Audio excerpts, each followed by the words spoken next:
speech isn't free speech. Hate speech isn't free speech. Hate speech isn't free speech.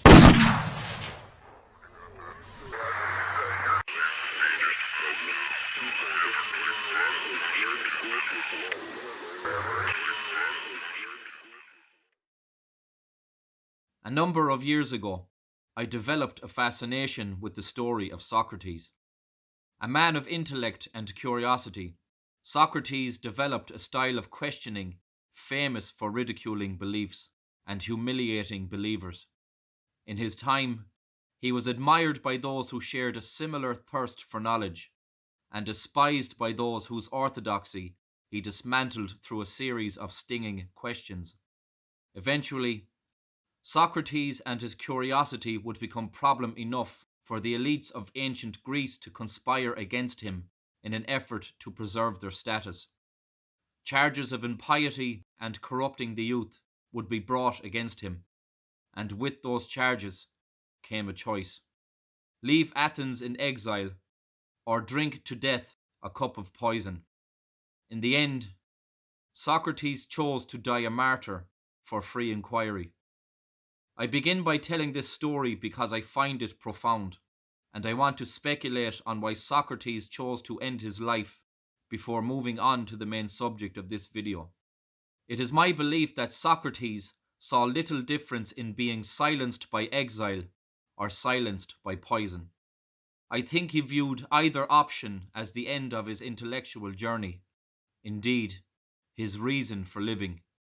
But rather than suffering the pain of silence in life, I think he chose death with the notion that he would reawaken on some new celestial world, far away from the corrupt, to continue his pursuit for knowledge.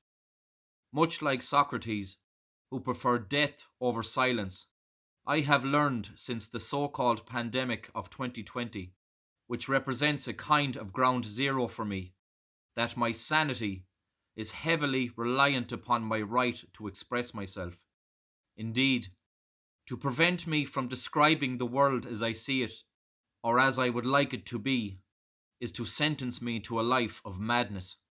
Even the slightest glance at history would inform us that one's right to think and speak freely is often the difference between war and peace, between atrocity and prosperity. I want to focus on a trend that I view as a threat to both freedom of speech and common sense, and it comes in the form of equating words with acts of discrimination. And just to be clear, unless harm comes to an individual's rights, freedoms, or opportunities, discrimination has not occurred.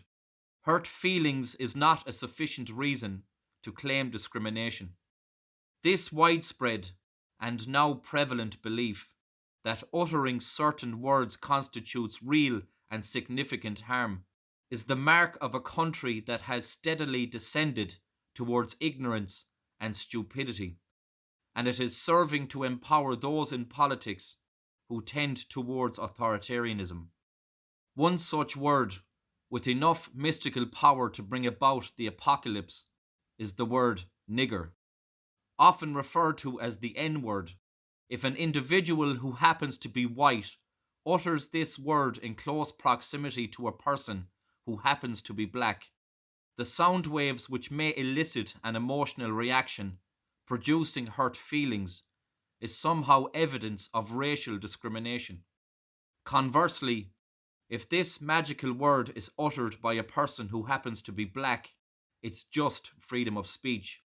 It is indeed a great mystery, but in all seriousness, I find this concept to be uniquely stupid, insulting, and dangerous, and those who perpetuate it possess a kind of mental retardation that threatens our entire civilization, and I'm not being facetious.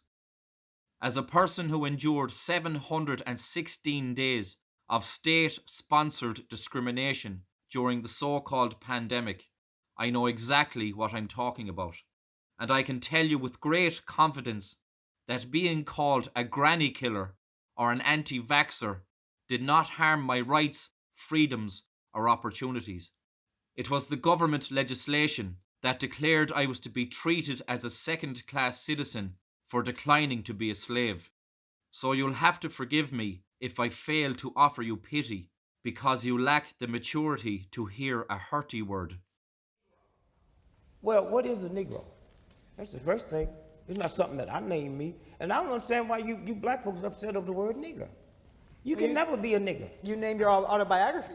Nigger, yeah. Nigger. And if I had a child, and he'd be guaranteed right now at 77, God would bless me and give me a boy child that would grow up to be the greatest athlete in the history of the planet. Greatest runner, greatest distance runner, greatest hurdler, greatest football, basketball.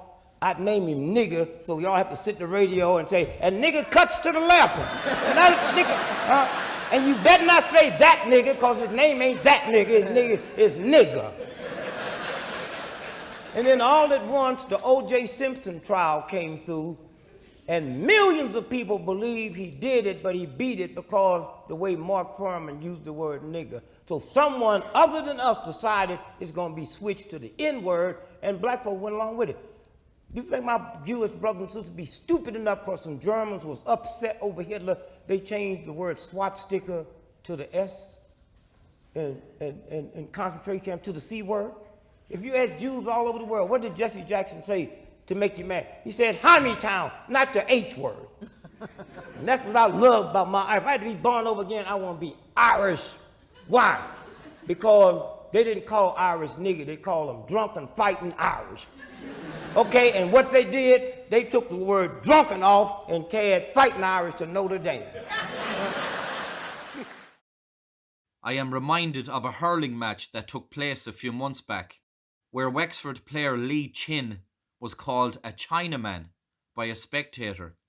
The man in question was condemned as a racist bastard by Chin's teammates, who rushed over to the sideline in his defence.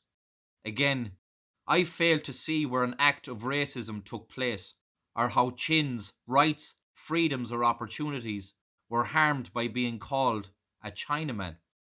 If anything, Chin's teammates, suffering from a bout of white saviour complex, behaved like a bunch of virtue-signalling idiots when they stepped up to defend their non-white friend from the trauma of hearing the words Chinaman. This to me is extraordinarily condescending and embarrassing. Other examples of this irrational and false moral judgment come to us in the form of a reaction to a video as part of a gymnastics event in Ireland. A woman handing out medals to a group of young girls accidentally left out one of the girls who happened to be black. And of course, this being 2023, a large number of drooling idiots claimed an act of racism had occurred, rather than a mistake. Indeed, a virtue-signalling frenzy took place on social media, with the child's African mother demanding that all sports officials be compelled to undergo anti-racism training. Ireland's trans rights lobby groups represents another fine example of people who are capable of manifesting oppression at the drop of a hat. In my view, those who support and fight for trans rights, whatever that really means, are the apex predators of stupidity and delusion. Due to their beliefs, which are religious in nature, these mentally compromised perverts are known to cry discrimination when somebody expresses the scientific fact that a man cannot be a woman by way of a medical intervention or a declaration. And make no mistake, in many cases, cries of discrimination from this group are often taken very seriously, with people losing their jobs, or worse. Indeed, Enoch Burke's incarceration is evidence of the cancer that is metastasizing in our institutions. It really is a torture and danger to possess a modicum of intelligence in a society that is becoming increasingly deranged and authoritarian.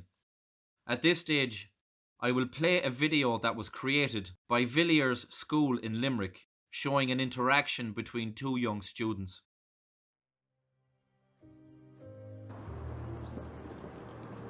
Oh OMG, you got your braids done. I love them. Yeah, thanks. I want to get them done for longitude. I think they're so exotic. You shouldn't. My culture isn't an accessory. What do you mean? I've never tried them before. I want to get them. Yeah, I know, but this is for my culture, not for your fashion. Oh, I'm sorry. I should have known, but I had to learn. I should have known, but I had to learn. I should have known, but I had to learn. Now, aside from the fact that parents appear to be sending their children to a cult, I want to give my interpretation of what we just saw. First off, this video explicitly promotes the concept of cultural appropriation. Cultural appropriation is a negative term used to describe the exchange of cultural practices, traditions, ideas, even inventions between people of different cultural backgrounds. To put it simply, it is a nonsense term uttered by a tyrant to coerce an individual into submission. In this case, the black girl is using the cultural appropriation argument to prevent the white girl from exercising her freedom to choose a hairstyle. And by the way, you can be almost certain that while non-white children are being taught that they can produce the cultural appropriation card as necessary, the white children are likely being taught that it is racist not to obey. Needless to say, these disgusting ideas, which promote actual discrimination by harming an individual's rights, freedoms, or opportunities, are born out of Marxism in service to equity.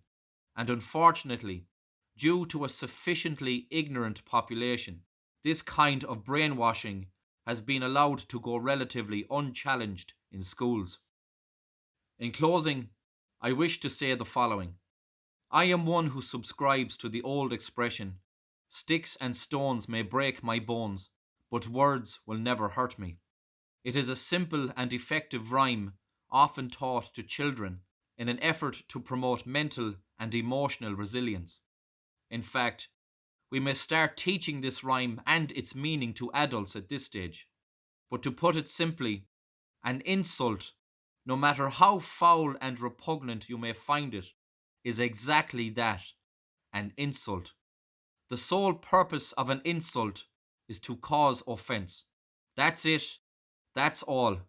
In no way, shape, or form can a noise born out of a person's face cause harm to someone else's rights, freedoms, or opportunities. And on the matter of hatred, which Helen McEntee, the inept tyrant, refuses to define, I will take this opportunity to do so. Hatred is a subjective emotion. It is a feeling that differs from one person to the next. The process by which an individual finds something hateful is no different to the process by which he finds something humorous or sad. It is no different to the process that encourages an individual to worry or to fall in love. The fact that our hate speech and hate crime laws are built around subjective perception is indicative of the intellectually bankrupt politicians responsible for formulating them. I think of this thing about, remember the dragging death in Texas some years ago, and they used that against Bush because Bush was against hate crimes legislation. And the fact is that these two guys who did this were electrocuted. So whether it was a hate crime or not a hate crime, they're dead. And calling it a hate crime would have changed absolutely nothing. What it would have done was open up the courts to all kinds of litigation because the guy is convicted of a hate crime and his lawyer would say, well, it really wasn't really a hate crime, and they can go through the whole Circuit Court of Appeals and so forth. And so to me, I agree entirely with Bush on this particular point, that it doesn't matter what your motivation was. If you did it, you should pay the price. Yuri Bezmenov, the famous Russian defector, spoke in one of his interviews of the useful idiots. Those of you who lack the intelligence and moral sophistication to identify actual discrimination and oppression serve to empower a doll full of totalitarian criminals with your whining and crying. People like Helen McEntee, the mother of hate crime and hate speech legislation, which sows actual discrimination into the fabric of our society, celebrates the fact that you dim, slobbering idiots exist to give her reasons required to seize more power. I am often asked by people who claim to be anti-establishment why I resort to using language that is foul and deliberately offensive. And the truth is, it is a conscious choice on my part. I am one who unapologetically goes on the attack when a tyrant tries to emotionally blackmail me or coerce me into silence. I am one who will create a style of communication just to purposely ruin your day. I will utter the words you want to prevent me from saying, like a broken record. I will express shocking and repulsive thoughts using the most sadistic language available to me, and I will do it out of pure defiance. How dare anyone ever attempt to control the ideas we express through words? Nobody has a right not to be offended in a free society, and I do not care what idiotic and tyrannical laws exist to promote the contrary. I know the difference between hurt feelings and discrimination, the difference between being insulted and having your rights, freedoms, or opportunities harmed. And with that said, I encourage those of you who claim oppression when your ears pick up the sound of words you subjectively hate to toughen up and exercise some mental and emotional resilience.